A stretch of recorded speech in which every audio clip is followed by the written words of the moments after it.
Good morning.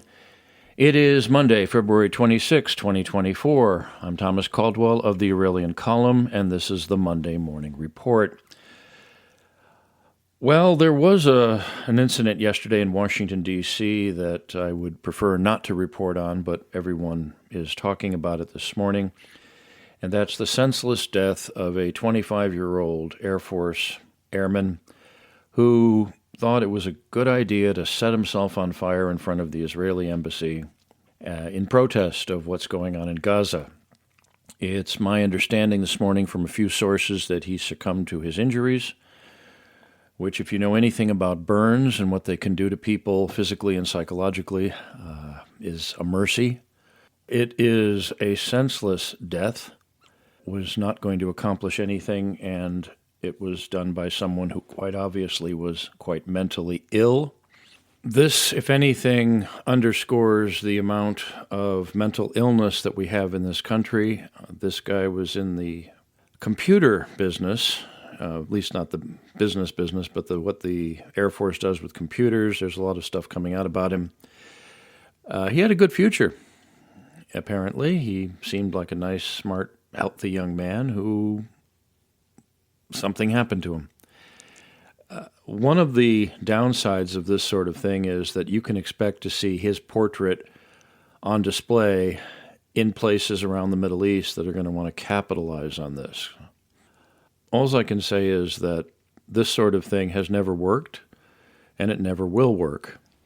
There was a Buddhist monk who set himself on fire in Saigon in the 1960s to protest what was going on there.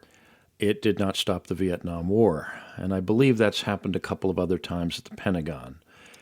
I hope that there is no copycat of this sort of thing, but we do live in times where the human mind in many people is in a place of darkness. So, again, a real tragedy, one more casualty of this mess in the Middle East, but one that was very avoidable. Now, what's more relevant to those of us who are following the affairs of this country is what went on this past weekend at the Conservative Political Action Conference, which was held at National Harbor, which is actually in Maryland. It wasn't held in D.C., although it's told to be it was. And I had a few people that were there that got back to me. And they said it was a pretty electric situation. There's a lot of the typical things you'll see at such conferences. But one of the more telling speeches was not by Mr. Trump, but it was by Steve Bannon, who a lot of people know of, and I would just recommend checking into him. He worked for the Trump campaign initially and was initially an advisor to the first Trump administration. His speech, where he was calling for justice for the current regime in Washington, was pretty unusual for American politics, and it was basically a call for vengeance. Justice is another name for vengeance, but he was calling for the people that are currently running the show to be locked up, and he was serious. And I have some news for a lot of people out there, especially those in the Beltway area, who I've come to know over the last many years. There are a lot of people in this country that are furious. I mean, millions upon millions upon millions of them. And they're angry, and they hate, with a capital H, what's been going on. Now, this, if anything, is going to probably put more fear into the powers that be, deep state, whatever you want to call it, because a lot more people have woken up than the bad guys running the show probably realize. This past weekend, I got to attend a few events that were political in nature, including one gathering of people from Virginia I always like going to, and people know what's going on. And it's not just a few true believers, shall we say. It's the average person knows what's going on. They know about the invasion coming across the border.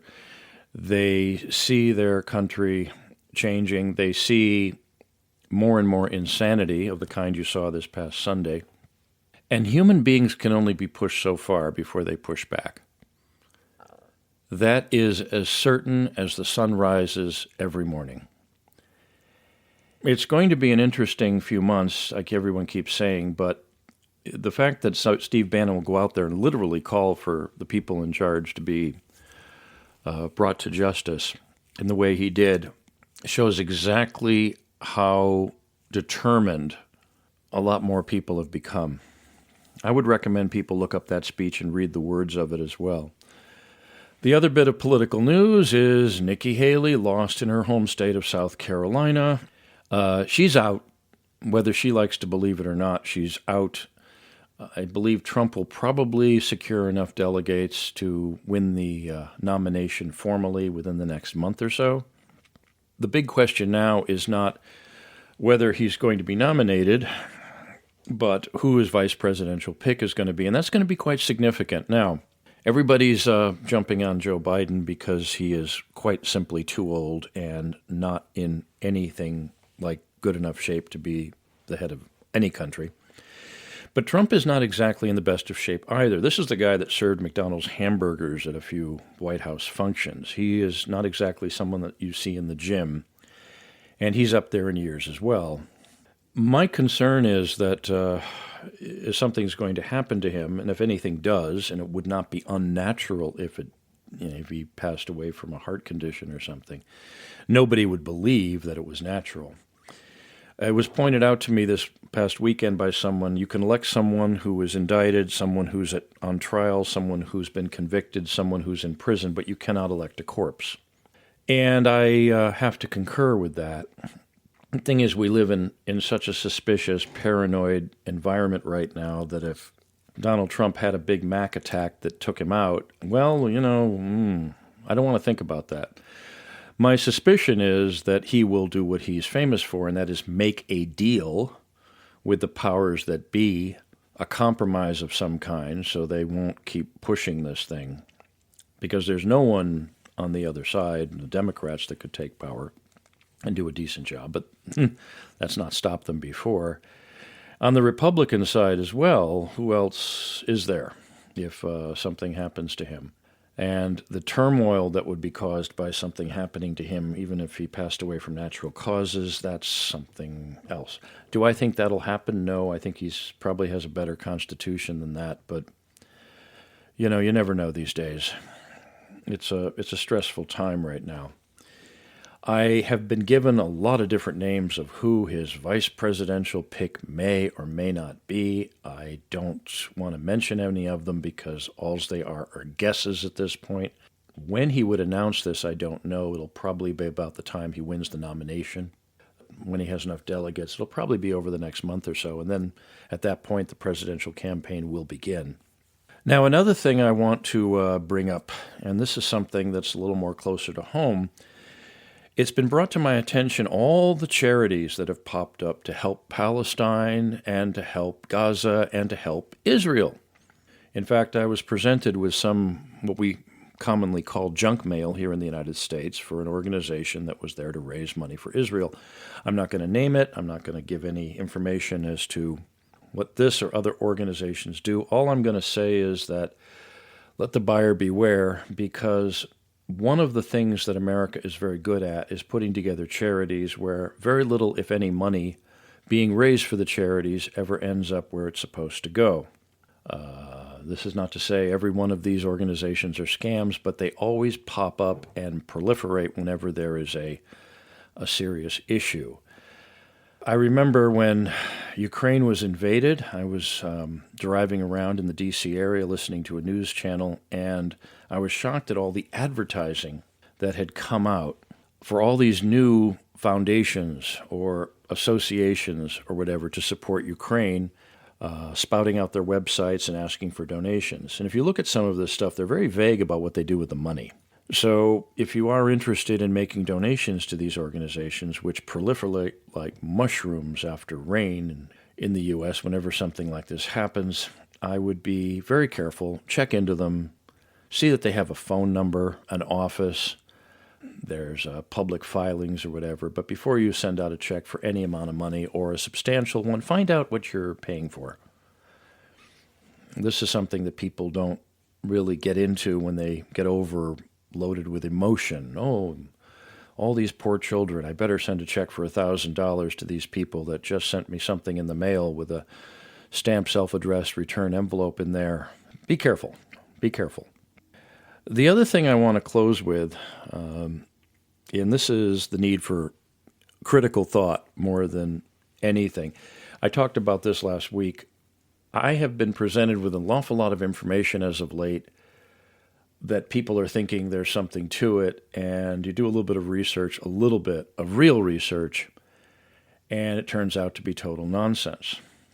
Now, for someone who has had to do research for a living, and I mean for a paycheck, day in and day out for years, and that was when we did journalism in the old days, I can say that when people say they've done research, almost never have they done what we would call research. I was growing up, if you wanted answers to questions, you had to go to an encyclopedia, or what I always did when I was in grammar school, there was a public library right next door to my school. I went over there and on many a day, reading books. And reading books is still the very best way a human being can absorb information. Going out and seeing something on the internet that might look like it was researched, and if you check into it, it isn't, is pretty sad. One interesting case, and this is from the 1990s, I remember seeing a documentary about Rome. And I said, oh, I love documentaries. And I was going through this documentary, and it was interesting. And then they were talking about the Colosseum. The narrator mentioned that Julius Caesar had the Colosseum flooded so that they could have reenactments of warships fighting at sea. And I found that utterly preposterous because Julius Caesar died in 44 BC, and the Colosseum was built well after Nero was emperor. In fact, it was built on the site of Nero's estate. It was just such a rudimentary mistake. It showed that the people doing this documentary probably did almost no research at all. Research takes time, it takes effort, in some cases it takes money, and most people don't know how to do it. They really don't. This is why the Fourth Estate was supposed to have existed, so that they could do the work so the average person can get on with their day and know what's going on. I would urge people to do this. If you do not have the time to thoroughly research a topic that you wish to go out and discuss, don't get into it. Really, don't. I've had to deal with this with people that don't believe we landed on the moon, even though if you do any research into it, you know it would have been a physical impossibility to have faked something so large scale and involving so many dozens of countries, including enemies of the United States. But people are looking for very simple answers, and the educational system of the United States has failed our young people because they do not have critical thinking skills for the most part. They really don't. And that's going to have to change because a lot of these children that were not taught critical thinking are now adults that don't have critical thinking skills. So that being said, I'm going to urge people to either take the time to learn how to do real research, apply critical thinking to what you find or do not find, and really just go carefully with it. Because I think somebody is going to come up with some crazy idea that's going to be believable by a crowd at some point, and it can go really, and it could do some damage. That's something we were taught in old school journalism, that when you start talking to people on a large scale, you're giving them information which will affect their lives. And you got to be very careful with that. You got to be very sensitive to that, and you got to consider it sacred. Not everybody was meant to write stuff up and put it out to the world as fact. Like Dirty Harry said in one of his movies, man's got to know his limitations. Okay, that's it for this week. If you like what you hear, please like and subscribe. Pass this report along to others. Please consider a paid subscription, as it would free up my time to engage in more of this activity. I can be followed here on Substack, where you're probably listening to this. I'm also available on X, formerly known as Twitter. My handle there is MICCAMPEN. That's MICCAMPEN. I also welcome feedback. You can get me at feedback@aureliancolumn.com, feedback@aureliancolumn.com. And yes, some people have said, we were hoping for a Q&A. I wasn't able to get it done this past week. I'm hoping to get it done in the next week. I have a lot of people that have sent me questions on things, and when I have the time, I will put that together. I also have a few written essays I would like to finish up and post. Okay, that being said, thank you for being with me today. Be good, be safe, be vigilant, and good day.